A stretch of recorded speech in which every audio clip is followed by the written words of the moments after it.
In this video, I would like to respond to the faux outrage that's being casted against the right wing, these several Republican lawmakers who decided to go against the trend of going all in against the Russians and voting against Finland and Sweden joining NATO. But in order to give you a semblance of what's going on, in case you aren't aware, I'll just read you very briefly a little bit of this article from Business Insider that tells us what this exactly is. So 18 Republican lawmakers voted against the U.S. allowing Finland and Sweden to join NATO. Among the dissenters in the Monday vote were some of the party's farthest right-wing members, including Representatives Marjorie Taylor Greene, Matt Gaetz, and Lauren Boebert. The vote was a symbolic one to express support from the House for the applications. The formal process by which the U.S. can ratify new NATO members takes place in the Senate. The House bill passed easily with 394 votes, leaving the 18 Republicans in a small minority, even among their own party. 19 lawmakers didn't vote, 17 Republicans and 2 Democrats. Finland and Sweden applied in mid-May, turning away from decades of neutrality in the wake of Russia's invasion of Ukraine. Both countries have an uneasy proximity to Russia via the Baltic Sea. Now, this article goes on to say a bit more, kind of goes into the history, though not anything relevant or deep regarding Finland and Sweden and their relationships with Russia. But anyway, what I would like to respond to is what's going on as a result of this. So, of course, Democratic Party agents and others, whether they be a part of the other party that serves the same purpose, and people that are anti-Putin and anti-Russia are coming out and condemning this action from Ms. Boebert, Ms. Greene, and Mr. Gaetz, saying that this is the right wing because apparently these 3 people, it's not really apparent, it's true they are, big Trump supporters. And it's, remember, the Trump is Putin's puppet. This malarkey is rearing its head once again. They can't seem to let this go, that none of those arguments hold any water, but we're going to deal with it anyway because we have to. The right wing is edging, much more closer to cozy up to Putin, and they hate America. They want to destroy us and side with Putin. I mean, the fanatical stories are so preposterous. I can't even believe it when I say it out of my own mouth. But this is what they believe and this is what they say. And there's this outrage over people like Thomas Massie. I'm looking at the list here. Tom McClintock, Ralph Norman, and other Republican lawmakers that have voted against Finland and Sweden joining NATO. And it's being spun on the social media that somehow Finland and Sweden joining NATO is sticking it to Putin. This is what we're going to do. You want to invade the Ukraine? We're going to join NATO as a result of this because we fear for our own safety an invasion from the Hitler-like man that is Vladimir Putin. That's their fanatical outlook on this, completely hyperbolic, when this is actually how he feels about Finland and Sweden joining NATO. Take a look. Для нас членство Финляндии и Швеции в НАТО – это совсем не то, что членство Украины в НАТО. Это совершенно разные вещи. Значит, из Украины начали делать антироссию, плацдарм для того, чтобы попытаться как-то раскачивать саму Россию. Начали бороться с русской культурой, с русским языком, начали преследовать людей, которые чувствуют себя частью русского мира. Ничего подобного в Финляндии, в Швеции нет. Это совершенно другая ситуация. Ну, хотят, пусть вступают, пожалуйста. Wow, really sticking it to him. I'm sure he's boiling, really mad over these 2 places joining NATO, that being Finland and Sweden.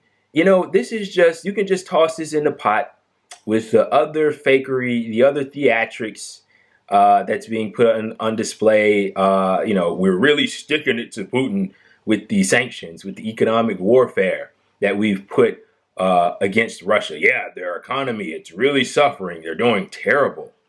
Once again, much more fakery. I've said it in the past, and we can rehash it very briefly again. The ruble has bounced back even more than it previously did at the outset of this, that they celebrated the crashing of it, but it's come back. The sanction game, as it pertains to gas, energy, and oil and things of that nature, the prices of those things have skyrocketed. Well, Russia is a large exporter of oil and gas. And so if the price goes up and they get to keep shipping it out, where they're making a lot of money from that. In fact, they're making more money than the war in Ukraine costs. So it's basically a free war. The same thing can't be said about the US and their support for the war in Ukraine. They have nothing comparable going on. So it's incredibly costly for one, but free for the other, yet somehow we're to believe that the other is suffering some great deal. It's completely preposterous. And this fakery from the West, Europe, Japan, and the US alike, outlawing Russian gas, oil, and energy and stuff like that, saying we're not going to accept it. Well, I have news. There's the entire rest of the world that they can sell to and continue to make money off of. I think the figure was $300 billion that they're going to make this year alone in oil exports. The number may be even higher now. I'm not too sure. More than enough to cover the war in Ukraine. And pivoting back to this faux outrage against these Republican lawmakers. Now, look, I'm not trying to run cover or whatever it may be perceived as for these individuals. To be honest with you, I think every single one of them are completely abhorrent. They all serve the same purpose. Once again, I can go on a tirade about negative things to say about Marjorie Taylor Greene or Lauren Boebert or Matt Gaetz. I mean, truly horrendous figures. But let's just take a second, because what would that do? What purpose would that serve? You know, saying bad things about them wouldn't serve much of a purpose, would it? And none of us would walk away knowing anything that we previously didn't know already. So I won't do that. But what I will do is say this. What Democratic politicians, specifically these quote-unquote left-wing politicians, the AOCs, the Bernie Sanders, the Ilhan Omars, the whoever else, where is their opposition to this sort of thing? They should be in opposition to this sort of thing. More countries joining a hostile military alliance in which America is at the head of that they use to exercise imperialism. Shouldn't you oppose that as a left-wing politician? I would think you would, but apparently not. They're all in lockstep, and they have been every step of the way, giving their full-fledged support for the war in Ukraine as we give money to Nazis. Of course, because Russia is the big, bad, intolerable enemy. More so on the subject of specifically Miss Green, Marjorie Taylor Greene, she's come out in support, I believe I've seen, of people like Edward Snowden and Julian Assange, saying that they should be pardoned. Now, look, you can break that apart however you want, slice it up however you want. You can say that it's just ridiculous posturing to the faux populist right that really doesn't exist. And I'm sympathetic to that. In fact, I think most of that is true. Those people aren't, or well, who am I to say what they are or aren't? But I don't really perceive them as being anything substantially anti-war or pro-freedom of speech or of the press or anything. But the fact that they're willing to say those sorts of things, like Julian Assange should be pardoned, which he should, or Edward Snowden should be pardoned, which he should, and Biden isn't moving to do any of those things. Of course, neither did Trump, but Biden is continuing the same policies, which are bad and aren't good and extremely dangerous for the future.